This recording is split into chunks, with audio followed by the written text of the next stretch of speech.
paciente com doença tromboembólica confirmada, né? Qual que é a melhor opção de tratamento tromboembólico em contexto de COVID, né? Qual que é a melhor opção de tratamento e monitoramento, né, para anticoagulação em relação à tromboprofilaxia, né? Se todos os pacientes internados com COVID sejam graves ou não, se eles têm indicação de uso de anticoagulante, né? E quanto tempo, né? Qual anticoagulante utilizar? E se uma das perguntas também se dedímero, né? Níveis de dedímero, né? Níveis de dedímero assim tem relação com gravidade, com indicação de anticoagulação. Resumindo aí essas 3 perguntas. Bom, boa noite a todos. Mais uma vez, queria agradecer o convite da Promed para estar participando dessa live. Eu acho que esses eventos assim são extremamente importantes para que a gente troque conhecimento, né? E, como já foi falado, a gente tente aprender um pouco com a experiência de todos e levar informação, um pouco de prática para todas as pessoas que estão nos escutando hoje. Bom, em relação à tromboprofilaxia, né, e coagulação no COVID, a gente sabe que, de uma forma, o vírus, né, o SARS-CoV-19, né, o SARS-CoV-2, perdão, o COVID-19, ele tem uma maior ativação da coagulação. Né? Se ele tem uma maior ativação pela resposta inflamatória realmente que ele produz, né, pela própria ação do vírus nas células de coagulação, na ativação endotelial, né, que ela tem uma maior exposição endotelial, com aumento de produção de fatores pró-coagulantes, né, com liberação de fatores pró-coagulantes. Então, quando a gente começa a ver os estudos, a gente vê que os relatos de casos, os estudos iniciais da China, né, a gente começou a ver que a grande maioria dos pacientes que não recebiam anticoagulação, seja tromboprofilaxia ou qualquer outro tipo de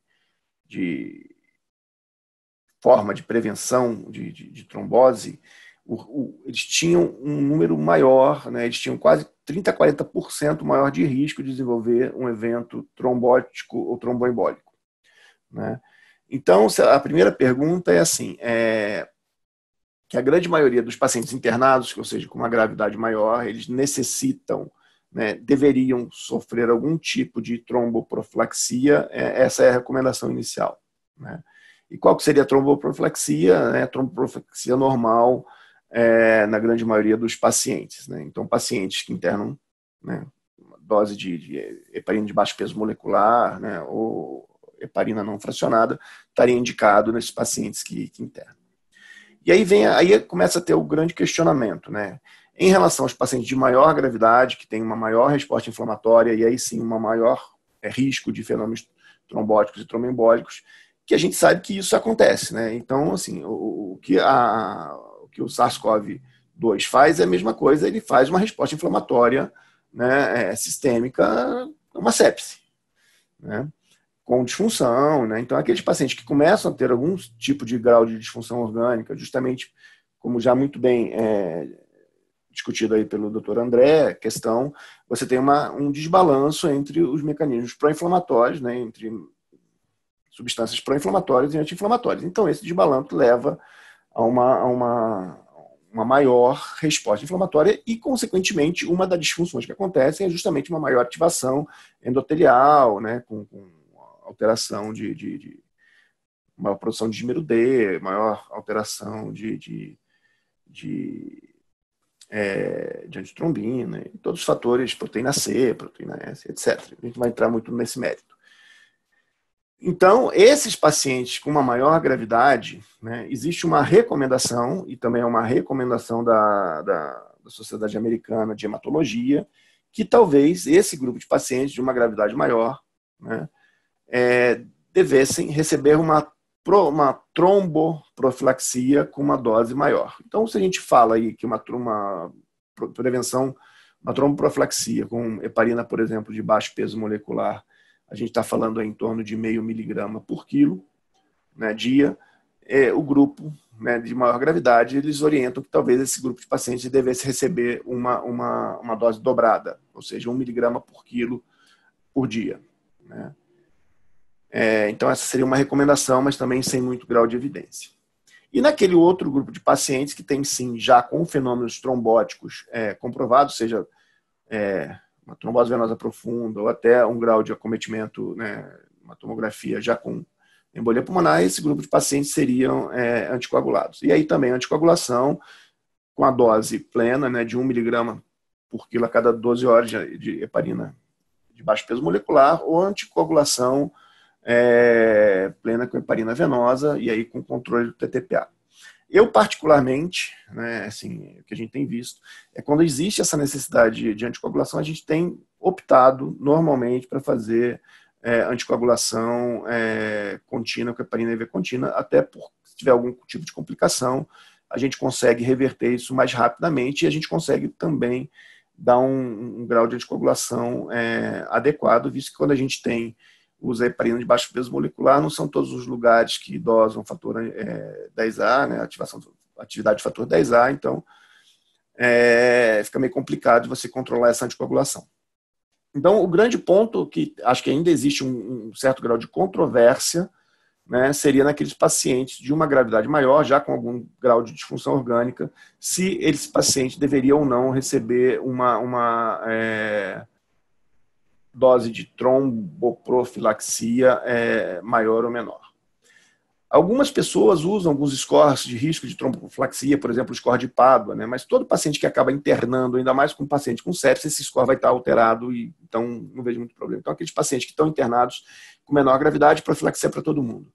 Paciente com maior gravidade, vai muito do feeling, né? Está evoluindo com muita disfunção respiratória, a parte ventilatória está piorando, né? Talvez você aumentar um pouco o grau de anticoagulação talvez seja interessante. E aqueles pacientes que já têm algum grau de comprovação de nível de profilaxia, de trombose, aí sim esses pacientes devem ser anticoagulados de forma plena, né? E aí, opção pessoal, né, seria mais, eu prefiro utilizar heparina venosa com controle rigoroso do tempo de tromboplastina ativada, né? Então é mais ou menos isso que a gente faz.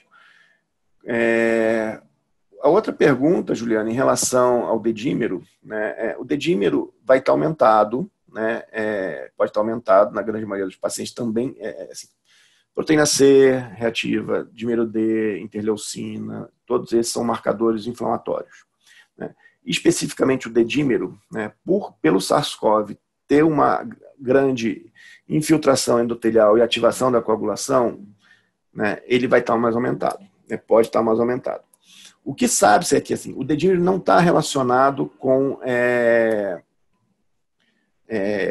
grau de anticoagulação ou maior risco de anticoagulação, e sim é um marcador inflamatório e teve uma relação com o marcador prognóstico. Então, sabe-se que nos estudos, né, epidemiológicos também, que aquele grupo de pacientes que tinham um dedímero aumentado, se não me engano o valor era acima de 3.000, a unidade lá, que era microgramas por decilitro, se não me engano, né, esse grupo de pacientes tinham um risco maior de desfecho pior, né? Então aumentava o risco de pior desfecho. Então isso, quando fizeram uma análise multivariada dos estudos, o dedímero ele foi sim um marcador de prognóstico nesse grupo de pacientes. Mas isso, né, então um paciente que tem um dedímero aumentado, ele teve um prognóstico pior. Mas isso, do ponto de vista de manejo, não faz muita relação com a anticoagulação. Isso não teria tanta relação. E, por último, com relação ao tempo de profilaxia, isso também é controverso, né? Então, tem as pessoas que têm um grupo que advoga que você mantenha uma profilaxia por mais tempo, e aí com heparina subcutânea mesmo na residência, e outro grupo que acha que não, né, que seria mais ou menos como o paciente que tivesse um quadro de sepse, por exemplo, em virtude de um outro tipo de infecção, não necessitariam essa profilaxia. Então, existem esses dois grupos de avaliação. Então, aí varia muito da gravidade ou não dos pacientes, se ele teve ou não um evento tromboembólico, né, ou trombótico definido ou não. E aí segue anticoagulação ou profilaxia, conforme a necessidade. Então, é mais ou menos isso que a gente tem visto, mais ou menos isso que a gente tem feito na nossa prática clínica. A profilaxia estendida, quando o paciente vai para casa, se o paciente ainda está imobilizado, não consegue, saiu com algum grau de comprometimento, aí sim segue. Agora, se o paciente voltou a uma atividade normal, a gente não deixa, não. Uhum. E novos anticoagulantes não existe nenhuma experiência, não, né? Não, tudo é muito pouco, né? Assim, aí você segue Adílio. Se você tem um paciente, você segue que o paciente tem que ficar anticoagulado, aí você pode, né?